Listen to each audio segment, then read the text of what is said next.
नमस्कार दोस्तों, आज की इस नए वीडियो में आप लोगों का एक बार फिर से स्वागत है।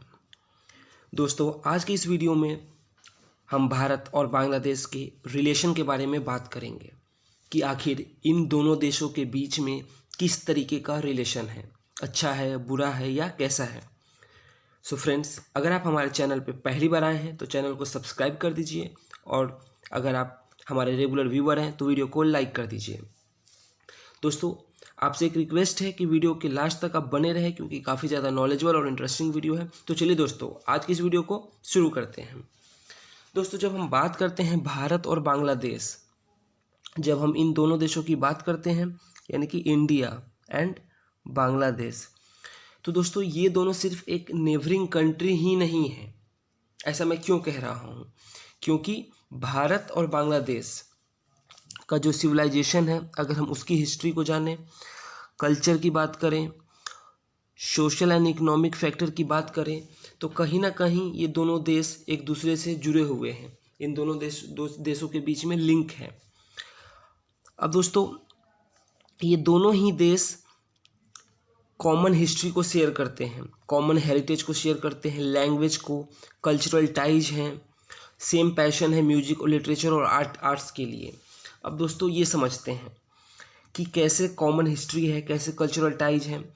तो दोस्तों, भारत आज़ाद हुआ सन 1947 में।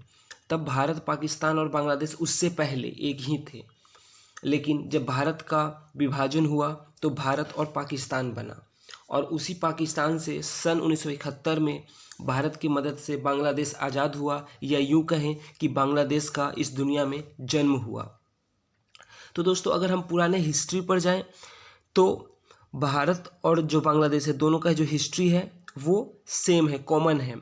अगर हम लैंग्वेज की बात करें तो दोस्तों, लिंग्विस्टिक लाइन पे भी अगर हम बात करते हैं तो वेस्ट बंगाल और बांग्लादेश दोनों ही जगह के जो लोग हैं वो बंगाली भाषा बोलते हैं। कल्चरल टाइज भी हैं, म्यूजिक के लिए एक दूसरे का पैशन भी है। लिटरेचर की अगर हम बात करें तो दोस्तों, बंगाली लिटरेचर, अब बांग्लादेश का जो नेशनल एंथम है और इंडिया का जो नेशनल एंथम है वो सेम इंसान ने लिखा है और उनका नाम है रविंद्रनाथ टैगोर। उन्होंने ही दोनों देशों के लिए लिखा है। तो फ्रेंड्स, तो ये दोनों ही देश common history, common heritage, language, cultural ties, same passion for the music, literature and arts ये शेयर करते हैं। अब दोस्तों, भारत और बांग्लादेश 4096 किलोमीटर का एक लंबा लैंड बॉर्डर जो है वो शेयर करते हैं और ये पूरे विश्व की अगर हम बात करें तो 5th लॉन्गेस्ट है कि किन्हीं दो देशों के बीच में इतना लंबा लैंड बॉर्डर शेयर हो रहा हो। अब दोस्तों, बांग्लादेश जो है वो भारत के वेस्ट बंगाल, मेघालय, असम, त्रिपुरा एंड मिजोरम, इन देशों के साथ बॉर्डर को शेयर करता है। चलिए एक बार हम मैप में देख लेते हैं कि बांग्लादेश आखिर है कहाँ पे।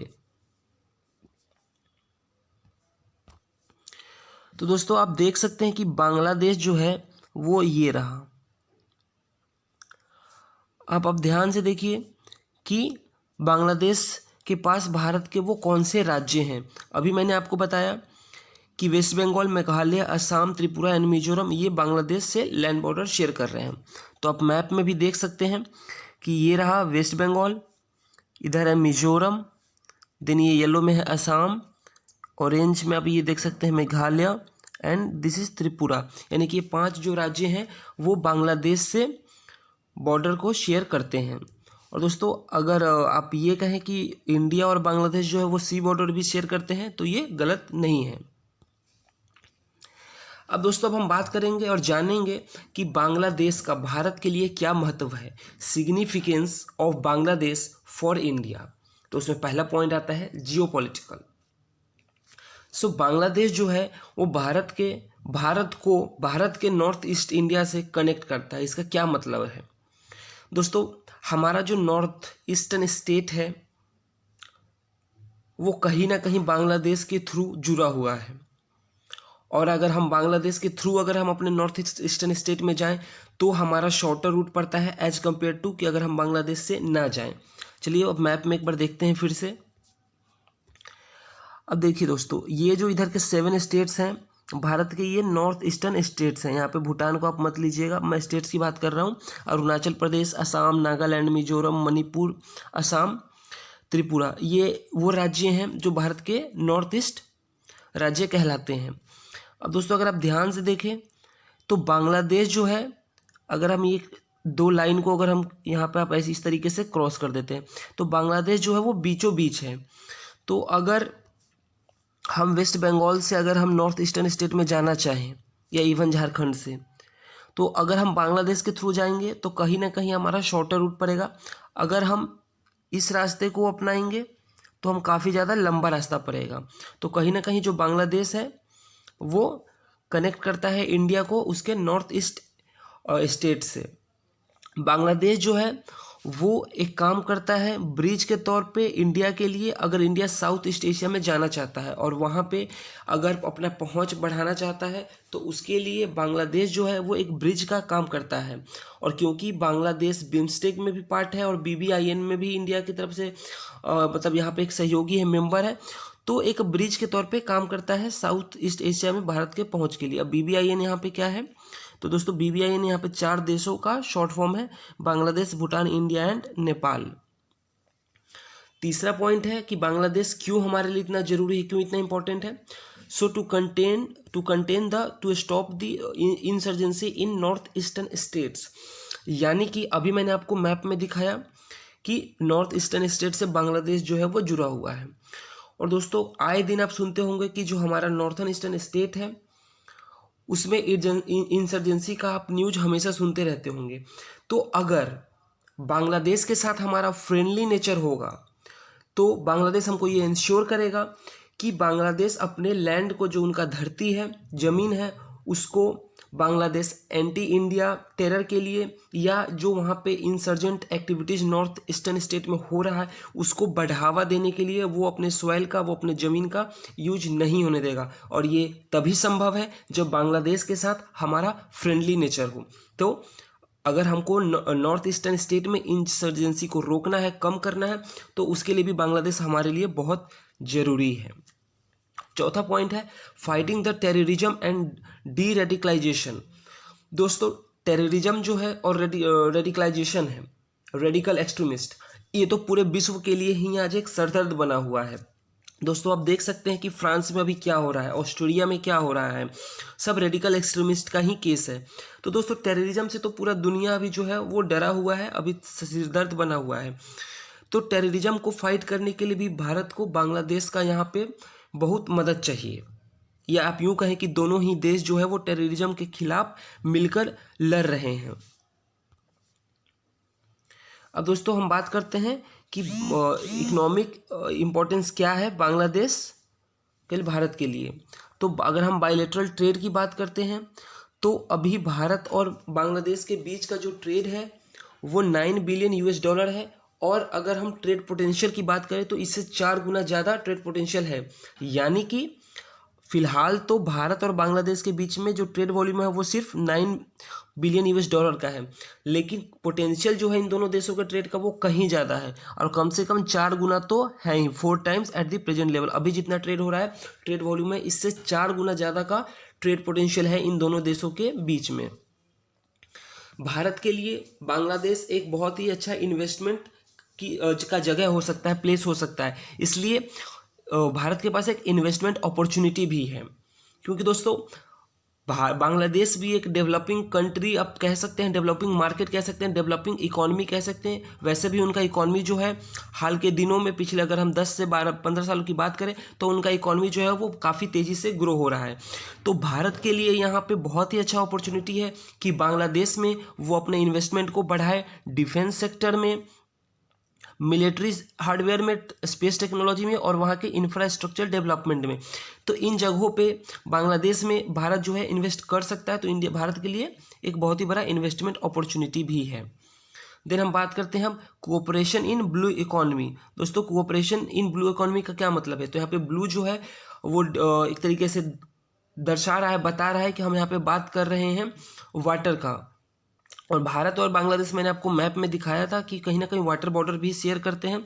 तो हाइड्रोकार्बन के एक्सप्लोरेशन में, खोज में, डीप सी फिशिंग में, मरीन इकोलॉजी को कैसे बचाया जाए, और डिजास्टर जो आते हैं वाटर रिलेटेड जो डिजास्टर होते हैं वो डिजास्टर मैनेजमेंट पे भी दोनों ही कंट्री जो है वो मिलके काम कर सकती है। Therefore the cooperation in blue economy. अब दोस्तों कुछ डिस्प्यूट्स भी हैं भारत और बांग्लादेश के बीच में, जैसे गंगा रिवर डिस्प्यूट के लेके बांग्लादेश जो है वो कंप्लेन करता है। बांग्लादेश की तरफ से एक शिकायत हमेशा रहता है कि बांग्लादेश को एक फेयर शेयर ऑफ वाटर नहीं मिल रहा है ड्राई सीजन के दौरान, और जब भारत एक्सेसिव वाटर जब मानसून के टाइम में यहाँ से रिलीज करता है तो उनके बांग्लादेश का जो एरिया है वो फ्लडेड हो जाता है। उसके बाद तिपाईमुख हाइड्रो इलेक्ट्रिक पावर प्रोजेक्ट को भी लेके बांग्लादेश की तरफ से शिकायत है, पर भारतीय जो इंडियन गवर्नमेंट है उन्होंने बांग्लादेश को एश्योर कर रखा है, एश्योर करते रहते हैं टाइम टू टाइम कि वो कोई ऐसा they will not take any unilateral decision on the Tipaimukh hydro electric power project which may adversely affect the Bangladesh. यानी कि इस हाइड्रो इलेक्ट्रिक पावर प्रोजेक्ट को लेकर बांग्लादेश को हमेशा शिकायत रहता है, लेकिन दूसरी ओर भारत के जो सरकार है, भारतीय जो सरकार है, इंडियन गवर्नमेंट है, वो बांग्लादेश को एश्योर करती रहती है हमेशा कि हम कोई यूनिलेटरल एक तरफा डिसीजन नहीं लेंगे इस हाइड्रो इलेक्ट्रिक पावर प्रोजेक्ट को लेके जो कि बांग्लादेश के ऊपर बुरा असर पड़े, उनको बुरा प्रभाव पड़े, तो ऐसा हम यूनिलेटरली कोई डिसीजन लेने नहीं जा रहे हैं। तीस्ता रिवर को लेके भी काफ़ी ज़्यादा इन दोनों देशों के बीच में इशू बना रहता है। और दोस्तों तीस्ता रिवर जो है वो सिक्किम से ओरिजिनेट होता है, वेस्ट बंगाल से होते हुए ये बांग्लादेश में एंटर करता है और वहाँ पे जाके ये ब्रह्मपुत्रा रिवर से मिल जाता है। ब्रह्मपुत्रा रिवर को बांग्लादेश में जमुना रिवर के नाम से भी जाना जाता है। और दोस्तों ये जो रिवर है ये कहीं ना कहीं बांग्लादेश के जो रंगपुर रीजन है उसके वहाँ पे इरिगेशन के लिए एक बहुत ही बड़ा सोर्स है। अब दोस्तों यहाँ पे बांग्लादेश जो है एग्रीमेंट यहाँ पे दोनों देशों के बीच में एक एग्रीमेंट फाइनल हुआ था जिसमें ये कहा गया था कि इंडिया को 42.5% और बांग्लादेश को 37.5% जो है वो वाटर शेयर मिलेगा, और जो 20% है वो अनहिंडर फ्लो करेगा in order to maintain a minimum water flow of the river. लेकिन ये एग्रीमेंट अब तक साइन नहीं हो पाया है क्योंकि जो वेस्ट बंगाल के चीफ मिनिस्टर हैं वो इस चीज़ को अपोज करती हैं, और इंडिया में पॉलिटिक्स में इस मुद्दा को भी काफ़ी बार उठाया जाता है।